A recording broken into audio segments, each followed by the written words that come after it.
के तौर पे। और यही सारे डिस्कशन जो मैं आपके सामने कर रहा हूँ वहाँ पे करता हूँ मैं फिर उस टाइम। आया समझ में? तो 1500 रहते हैं वहाँ, तो 1000-1500 स्टूडेंट रहते हैं। आ रहा है समझ में? तो ये सब चीज़ें, ये जो मैं डिस्कस कर रहा हूँ ना आपके साथ, मुझे पता है कि आपके दिमाग में अभी फ्यूचर के बारे में कुछ नहीं होगा, बस यहाँ स्कूल आना है, स्कूल से जाना है, या बस रिसेस में धक्का मुक्की करनी है, ठीक है। बाकी यही सब चीज़ें आपके दिमाग में चलती रहती, लेकिन आपको यहाँ स्कूल में कोई गाइड करने के लिए नहीं, बस एक आध सेशन होता है गाइडेंस सेमिनार वगैरह, न्यूट्रिशन का वगैरह कुछ बताया होगा कल आपको, न्यूट्रिशन क्या खाना चाहिए क्या नहीं खाना चाहिए क्या, हाँ। तो ये सब चीज़ें होती है, लेकिन अवेयरनेस नहीं है तुम्हारे इसमें, कोई गाइडेंस करने वाले नहीं है। हमको भी नहीं थे एक्चुअली, प्रॉब्लम यही हुई। अभी बहुत से पेरेंट्स हैं ना जो जो 9th CBSE वगैरह में रहते हैं, वो पहले से कॉम्पिटेटिव एग्जाम की शुरुआत करवा देते हैं अपने बच्चों को 9th से ही। कोई तो 8th-7th से ही शुरुआत करवा देते हैं। एटलीस्ट उसकी नॉलेज तो बढ़ेगी, जब नॉलेज बढ़ेगी तो अपने आप आगे बढ़ जाएगा। लेकिन आप में कोई एक्स्ट्रा टैलेंट भी तो नहीं है, किसी में है क्या एक्स्ट्रा कुछ करते हैं? किसी को डांस वगैरह या कुछ ऐसा कोई? हाँ क्या? नहीं देखो, ये बीच में आपसे डिस्कशन करने का रीजन ये, पढ़ाने में मैं पढ़ा सकता हूँ, सब टीचर आके पढ़ाते ही है, लेकिन आपसे ये डिस्कशन कोई करेगा नहीं फ्यूचर में भी, ठीक है। और आप स्कूल में आ रहे हो, ऑब्वियस सी बात है आपको मोटा पैसा कमाना है, सबसे मेन चीज वही है। फ्यूचर का मतलब पैसा। क्या फ्यूचर का मतलब होता है? देखो, फ्यूचर का मतलब सोसाइटी में रिस्पेक्ट और साथ साथ में पैसा। रिस्पेक्ट के साथ पैसा, सोसाइटी में एक वैल्यू होनी चाहिए कि नहीं खुद की। हम डॉक्टर क्यों बनते हैं, हम इंजीनियर डॉक्टर या कोई पोस्ट क्यों हासिल करते हैं? ताकि हमारी सोसाइटी में वैल्यू हो, इसीलिए करते हैं ना। तो वैल्यू के साथ अगर पैसे की वैल्यू नहीं मिलेगी तो क्या करोगे? कुछ होगा नहीं, पैसा भी चाहिए साथ में। तो सोसाइटी में वैल्यू प्लस पैसा, ये दोनों चीजें चाहिए। तो सोसाइटी में वैल्यू क्रिएट करने के लिए आपको सोसाइटी को कुछ डिलीवर करना पड़ेगा, ऐसा सीन है। जैसे अब मैं आपको कुछ नॉलेज डिलीवर कर रहा हूं अभी आके, तो ऑब्वियस सी बात है कुछ स्टूडेंट उसमें से, जैसे अभी इतने सारे स्टूडेंट, अभी तो सारे स्कूल के बच्चे मुझे जानने लग गए, अभी तो इतने सारे सेशंस लिए वगैरह, पर सोसाइटी में हम कुछ डिलीवर कर रहे हैं तो उसके बदले में हमें एक तो रिस्पेक्ट मिलती है, दूसरा हमें जो भी है वो पैसा एक सेकेंडरी चीज है, वो तो ऑब्वियस सी बात है, हम बाहर से भी अर्न कर रहे हैं जो भी है, पर सोसाइटी में वैल्यू प्लस पैसा दोनों जरूरी है। उसके लिए आपका कॉन्फिडेंस अप होना जरूरी है, वो आप स्कूलिंग से सीखोगे। अगर मेरी क्लास में अगर आप आ नहीं रहे हो ना यहाँ पे भी, तो फिर उसके बाद आपको मौका नहीं मिलेगा, ऐसा सीन। क्योंकि आपको मोस्टली तो कोई बुलाता नहीं है यहाँ पे, बुलाते हैं क्या कुछ करने के लिए इधर बोर्ड वगैरह पे? नहीं ना, फिर मौका ही नहीं मिल रहा। स्टेज पे कोई जाते हैं आपकी क्लास में से, स्टेज वगैरह पे कोई कुछ कंपटीशन वगैरह में स्टेज पे बोलने के लिए कुछ गए? बहुत बार आप? और कौन? ठीक है, जो जाते हैं ना, आप लिख के ले लो मेरे से, जो स्टेज पे कॉन्फिडेंटली जाते हैं वो आगे आने वाले 6-7 साल में इनकी लाइफ देखना, ठीक है, उनकी लाइफ बहुत ज्यादा चेंज होगी, मैं आपको गारंटी से बोल रहा हूं। क्योंकि जिन लोगों में कॉन्फिडेंस है ना, आज वो बहुत आगे, मैं खुद देख चुका हूं ऐसे एग्जांपल्स। जिन में हमारी क्लास में कॉन्फिडेंस था ना, वो लोग अभी लाइफ में बहुत आगे। और जिनमें नहीं था, जो पीछे बैक बेंचर भी अच्छे हैं, ऐसा नहीं बोलता रहा हूँ, बैक बेंचर अभी कुछ मेरे क्लास में जो थे, वो कोटा में हॉस्टल चला रहा है एक, वो पीजी वगैरह प्रोवाइड करता है बच्चों को, उसमें से भी वो पैसा अच्छा खासा अर्न कर रहा है। तो ऐसे भी है, बैक बेंचर भी, ऐसा नहीं है कि नहीं सक्सेसफुल होते, लेकिन जिनमें कॉन्फिडेंस होता है ना, वो 100% सक्सेसफुल होते हैं लाइफ में, ये मेरी गारंटी है। आप लिख के ले लो। तो कॉन्फिडेंस आपको स्कूल से सीखना है, यहाँ से आपको स्कूल से एक बार निकल गए आप, उसके बाद आपको कोई कॉन्फिडेंस सिखाएगा नहीं। घर पे कॉन्फिडेंस नहीं आता, घर पे आता है क्या कॉन्फिडेंस? खाली मम्मी पापा से बात करने से थोड़ी कॉन्फिडेंस आता है। हाँ, जब 100 लोगों के सामने खड़े होगे तब पता चलेगा। एक्सपीरियंस करना है क्या?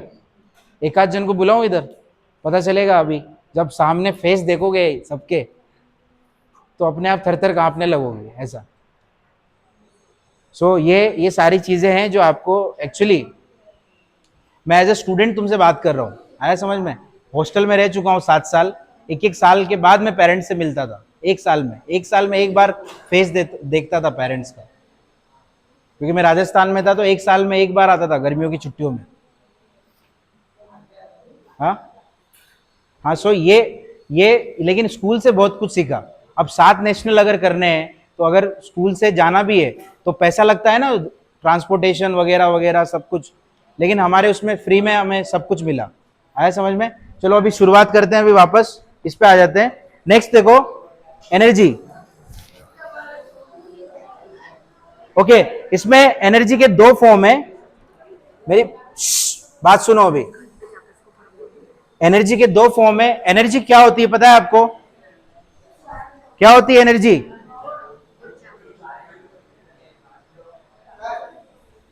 एनर्जी क्या होती है? It is a form of work.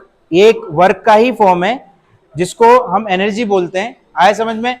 Whenever we can applied the force on the object, then the object will be displaced and this displacement is created by the energy। ये जो displacement होता है ये किसके through create होता है? Energy के through. अब एनर्जी लगाओगे कि नहीं किसी चीज पे? अगर फोर्स लगा रहे हो तो एनर्जी लगाओगे कि नहीं? ओके, कंटिन्यूअसली वर्क कर रहे हो अगर आप, तो आपकी एनर्जी डाउन होगी कि नहीं? होगी। So energy is directly proportional to work. किसके डायरेक्टली प्रोपोर्शनल होता है? वर्क के। सो वर्क को हम क्या लिखेंगे? वर्क को हम लिखेंगे क्या? W is equal to energy लिख सकते हैं। अब एनर्जी कितने टाइप का होता है? कितने टाइप का होता है बोलो? Energy is of 2 type, one is kinetic energy, another is potential energy। आया समझ में? वो कंटिन्यू चलने दो, हाँ कोई बात। One is kinetic energy, another is potential energy.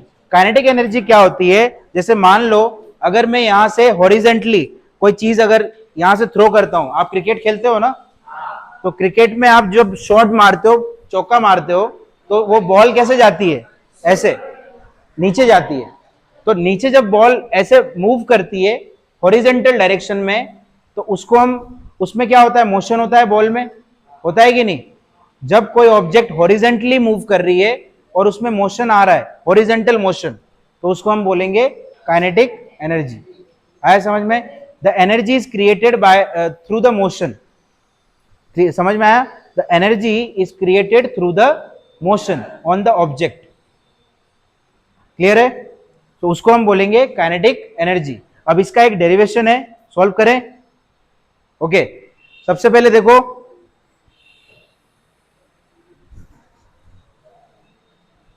Okay next page पे कर लेते हैं। ये देख, ये किसी को समझ में आया क्या? नहीं, ये पढ़ा नहीं है ना आपने चैप्टर इससे पहले। ओके, सो अभी इधर ध्यान दो, ये स्टेप्स समझ लो, बहुत इजी है। ओके, सबसे पहले देखो W क्या होता है? W is equal to energy होता है कि नहीं? काइनेटिक, मैंने बोला था अभी वर्क डन क्या होता है? It is a form of energy. Work भी क्या होता है? एक एनर्जी का ही फॉर्म है। एनर्जी लगाओगे तो वर्क होगा।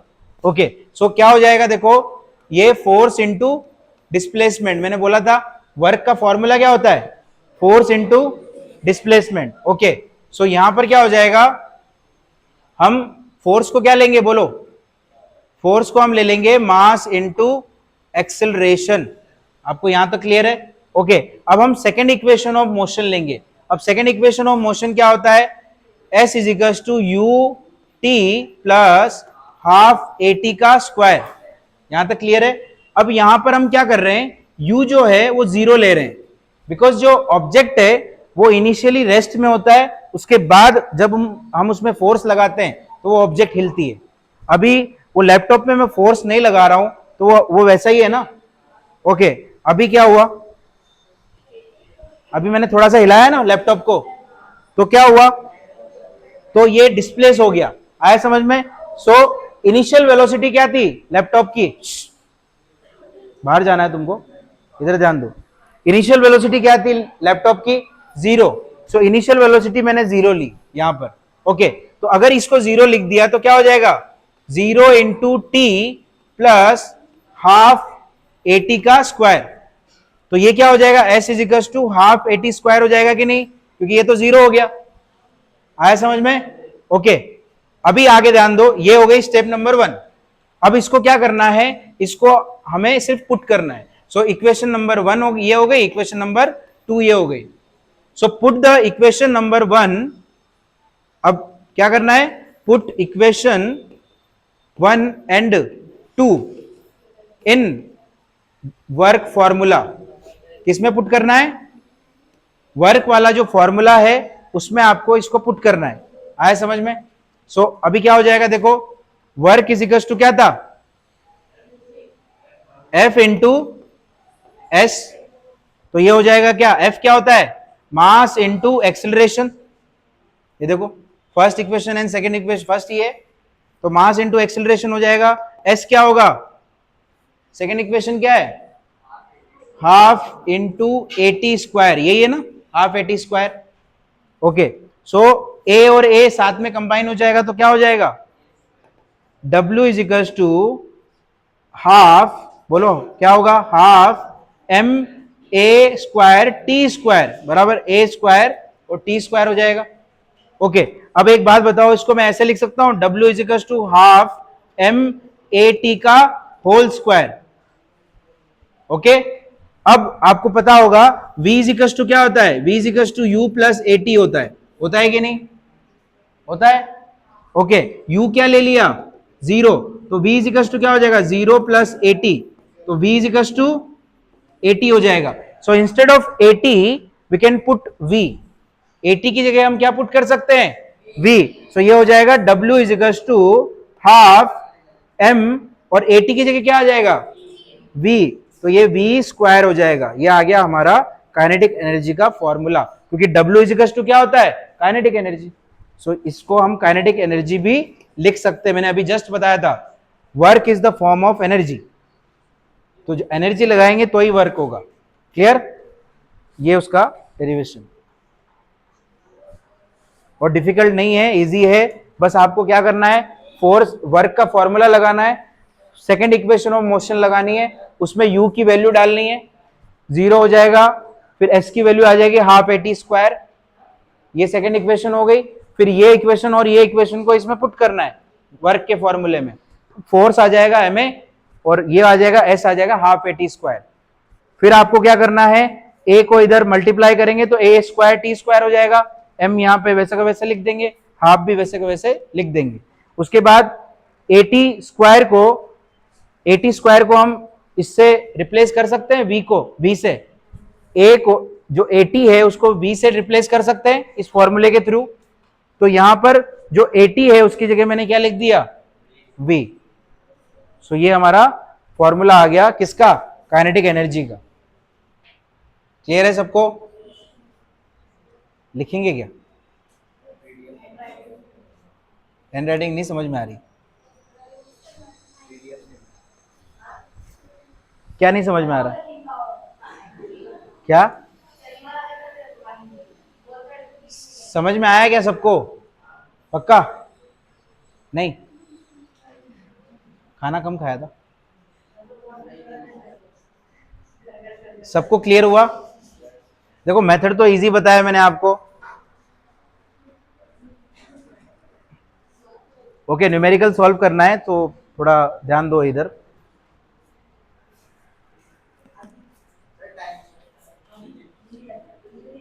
क्या करना है टाइम का आपको,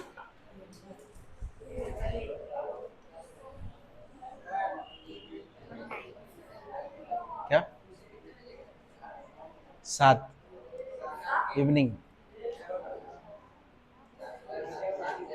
7 से 8:30। अरे शाम की बोल रहा हूँ, 8:30, 15 पूरे साल का, ऑल सब्जेक्ट 15,000। साल का, उसमें 1500 ही पड़ेगा लगभग महीने का।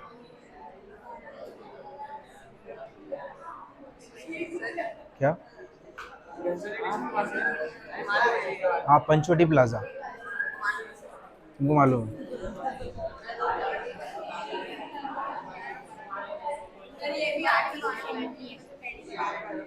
आया? सबको क्लियर है ना? ओके, एक न्यूमेरिकल सॉल्व करते, ये क्लियर है पक्का? अब याद रखना, kinetic energy half m v square होता है। ये फॉर्मूला, इस ये जो क्वेश्चन है ये सॉल्व करना है हमें। तो इस क्वेश्चन को कैसे सॉल्व करेंगे? देखो, सबसे पहले मास का ऐसा यूनिट क्या लेंगे हम? क्या यूज कर रहे थे अभी? ग्राम यूज कर रहे थे कि केजी? केजी ले रहे थे अभी तक हम। तो हम क्या करेंगे, यहां पर अगर ग्राम में दिया है तो आप उसको किस में कन्वर्ट करोगे? केजी में। तो 250 ग्राम, 250 ग्राम डिवाइडेड बाय 1000 करेंगे तो ये आ जाएगा 0.25 केजी। आया समझ में? ओके, अब मास हमें मिल गया, मास हमें मिल गया, यहां पर मास कितना है? 0.25 केजी। ओके, और आपको वेलोसिटी, आपको क्या क्या चाहिए? काइनेटिक एनर्जी निकालने के लिए आपको चाहिए हाफ एम वी स्क्वायर, मतलब आपको मास चाहिए और वेलोसिटी चाहिए। तो मास तो मिल गया, वेलोसिटी क्या है? वेलोसिटी दी गई है, देखो कितना है, 2 मीटर पर सेकेंड। सो हम वेलोसिटी क्या लेंगे? v is equal to 2 metre पर सेकेंड। ओके, यहां पुट कर दें, kinetic energy is equal to half m कितना है? 0.25 इंटू 2, 2 स्क्वायर आएगा ना? हाँ, क्या हो जाएगा? हाफ इंटू 0.25 इंटू 4 हो जाएगा, होगा कि नहीं? सो कितना आंसर आएगा? ये हाफ इससे कट गया, ये 2 इससे कट गया, कितना आएगा? 2। 0.25 इंटू 2 करेंगे तो कितना आएगा? ये आएगा kinetic energy is equal to 0.5, और ये वैल्यू किसकी है? काइनेटिक एनर्जी की है, तो जूल में आएगी। एनर्जी का ऐसा यूनिट होता है joule, because it is equal to work, work के इक्वल होता है, इसलिए जूल लिखते हैं हम।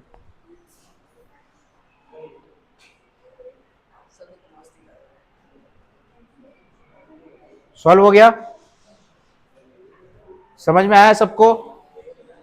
आया? नहीं आया? अरे बाप, अरे मैंने वैल्यू पुटी की है, देखो वहां पे मास लिया है, देखो मास कितना लिया है? 250 ग्राम है, लेकिन उसको कन्वर्ट किया है ना केजी में। सुना ही नहीं था? एक बार और रिपीट कर रहा हूं ये वाला न्यूमेरिकल। इसमें आपको मास दिया है, एक स्टोन का मास 250 ग्राम है, उस 250 ग्राम को हमने केजी में कन्वर्ट किया। कैसे करेंगे?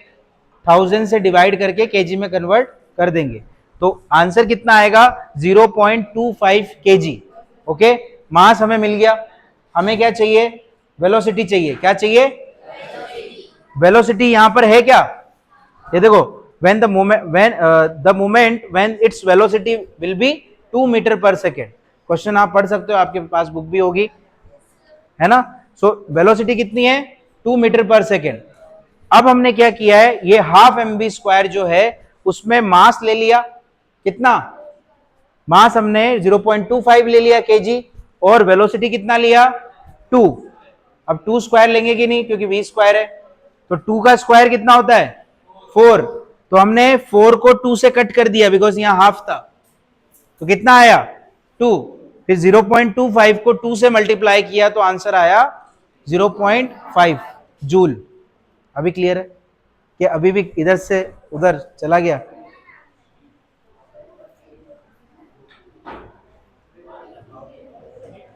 Okay, next. अभी थोड़ा इंटरेस्टिंग होगा, बिकॉज मैं अभी थोड़ा 3D में आपको एग्जांपल बता रहा हूं पोटेंशियल एनर्जी का। क्या क्या खत्म हो गया?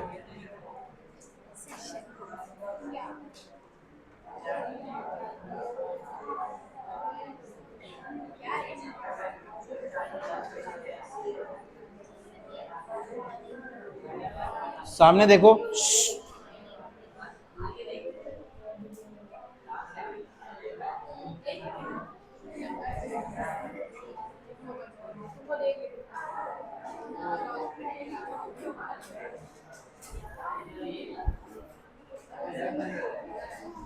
ओके, सामने देखो। अभी क्या दिखाई दे रहा है? क्या? पृथ्वी। ओके, मैं बोला क्या बोल रहे हो। ओके, अर्थ दिखाई दे रहा है हमें। अभी यहां पर हमें हमें पढ़ना है पोटेंशियल एनर्जी के बारे में। क्या? Potential energy. अब पोटेंशियल एनर्जी दो तरीके की होती है। एक होता है ग्रेविटेशनल पोटेंशियल एनर्जी। क्या होता है? Gravitational potential energy. और दूसरा होता है इलास्टिक पोटेंशियल एनर्जी। कौन सा? Elastic potential. अब ये आपके बुक में नहीं दिया है ये वाला, बट मैं आपको पोटेंशियल एनर्जी टॉपिक है इसलिए एक्स्ट्रा थोड़ा सा बता रहा हूं। अभी देखो, ग्रेविटेशनल पोटेंशियल एनर्जी क्या होती है कि when we talk about the gravitation, तो क्या होता है, ये सेंटर से लगता है। कहां से लगता है? The gravitational force is arise from the centre of the earth. जो सेंटर ऑफ द अर्थ है वहां से अराइज होता है। और अगर कोई ऑब्जेक्ट हाइट पे है, फॉर एग्जांपल एक ऑब्जेक्ट इस पर्टिकुलर हाइट तक है यहां पर, जैसे एरोप्लेन हो सकता है, या फिर हम जरूरी नहीं है एरोप्लेन का एग्जांपल ले, हम कोई एक पर्टिकुलर हाइट ले सकते हैं। जैसे हम सेकंड फ्लोर पे या फर्स्ट फ्लोर पे, फॉर एग्जांपल फर्स्ट फ्लोर पे तो एक हाइट पे है कि नहीं, हम नीचे देखोगे तो हाइट दिख रही है आपको। सो हम एक पर्टिकुलर हाइट पे है, तो इसका मतलब यहां से यहां तक ये एक हाइट हो जाएगी। आया समझ में? ओके, इसके बाद ये बताओ कि क्या इस पे ग्रेविटेशन फोर्स लगेगा नीचे की तरफ? जी लगने वाला है। Gravitational force will be arise towards the centre of the earth, इसकी तरफ लगता है। तो हमारे ऊपर ग्रेविटी लग रही है कि नहीं? अगर नहीं लगती तो उल्टे पुल्टे घूमते हैं आप ऐसे हवा में, स्पेस में जैसे घूमते हैं वैसे। तो अरे पानी भी पीते तो पानी इधर उधर जाता, पानी भी नहीं पी सकते हम, ना खाना खा सकते ग्रेविटेशन के बिना। सब उड़ता, पानी भी उड़ता। आप पानी के पीछे भागते, पानी पानी आगे आगे भागता, ऐसा। ओके, सो ये जी हो गया।